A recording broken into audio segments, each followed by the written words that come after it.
मैं कभी unparliamentary word इस्तेमाल नहीं किया। मैंने यही कहा, हम बोले तो जनशक्ति, जन लोग, विद्यार्थी, महिला, ये लोग। मैं नहीं ऐसा जाके मैं खींच लेके आता हूँ नड्डा साहब को, होम मिनिस्टर को, ये नहीं बोला। मेरा कहना यह है कि ये जनशक्ति आपको खींच के लाएगी।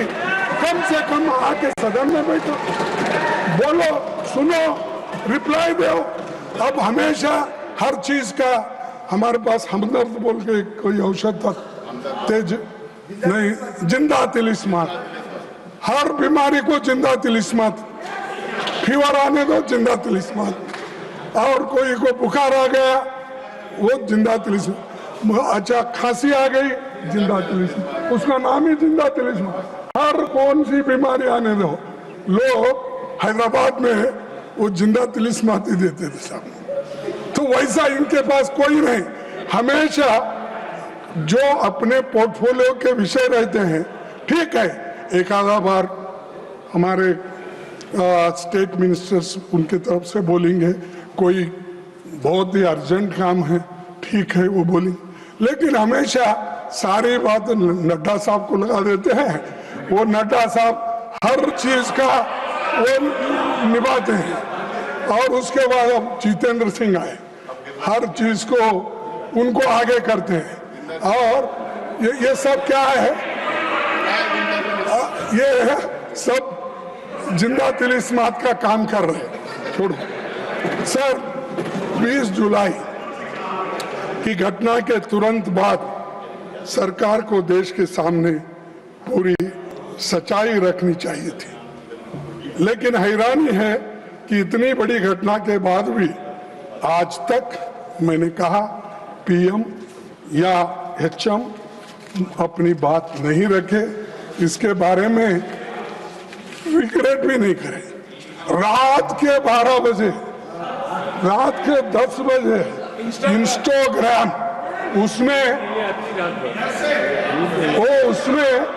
ऐसा लेके बात कर रहे हैं, और क्योंकि उनको नींद नहीं आ रही थी, बहुत परेशान थे। अरे आपको तो मन की बात बोलने की आदत है, आपको तो हर बात में इंटरफियर करने की आदत है, आपको तो पिछले सरकार को 100 बार गालियां देने की आदत है। कम से कम बच्चों को एड्रेस करने के लिए आपको समय नहीं मिला, रात के 12 बजे मिला।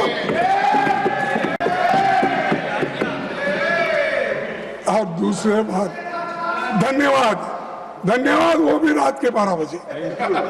Thank you friends. ये नए शब्द उन्होंने प्रयोग किए, नहीं तो हमेशा हिंदी में बोलते थे, हिंदी में बोलते थे। सर मेरे सर अरे कोई पार्लियामेंट्री नहीं है मेरा, क्यों दिखा रहे तुम? कुछ नहीं उसमें सर मैं आपसे पूछना चाहता हूँ, आपके माध्यम से उनको पूछना चाहता हूँ, लाठी चार्ज कराने के लिए, आंसू गैस करने के लिए, छोड़ने के लिए पैलेट गन के इस्तेमाल का आदेश किसने दिया? कौन लाठी चार्ज का आदेश दिया, आंसू गैस का दिया, और पैलेट गन का इस्तेमाल करने के लिए आदेश कौन दिया? न आप स्टेटमेंट दे सकते थे, लेकिन आप नहीं, क्योंकि आप होम मिनिस्टर को हिफाजत करना चाहते हैं, लेकिन बहुत दिन हिफाजत नहीं कर सकते। नहीं होता साहब, अगर आदमी झूठ बोलता है तो एक बार उसका बाहर निकलना पड़ेगा बंटवाल। तो इसीलिए आपके लोग आए, सादे कपड़ों में छात्रों को पीटने वाले लोग कौन थे? दिल्ली पुलिस किसके अधीन है? सीआरपीएफ एंड रैपिड फोर्स किसके आदेश पर काम करता है? इस पूरे घटनाक्रम का सर्वोच्च सूत्रधार कौन थे? कौन थे? अच्छा अच्छा, मुझे मालूम नहीं। देश इन सवालों का जवाब चाहता है। अगर गृह मंत्री इनके जवाब नहीं दे सकते तो उन्हें इस्तीफा देना चाहिए। इन सवालों का जवाब अगर उनके पास नहीं है, अगर वो सफाई नहीं दे सकते यहाँ आकर, वो सदन में आकर ही देना, मैं बाहर पूछ रहा हूँ थोड़ी, तो आना और वो देना चाहिए।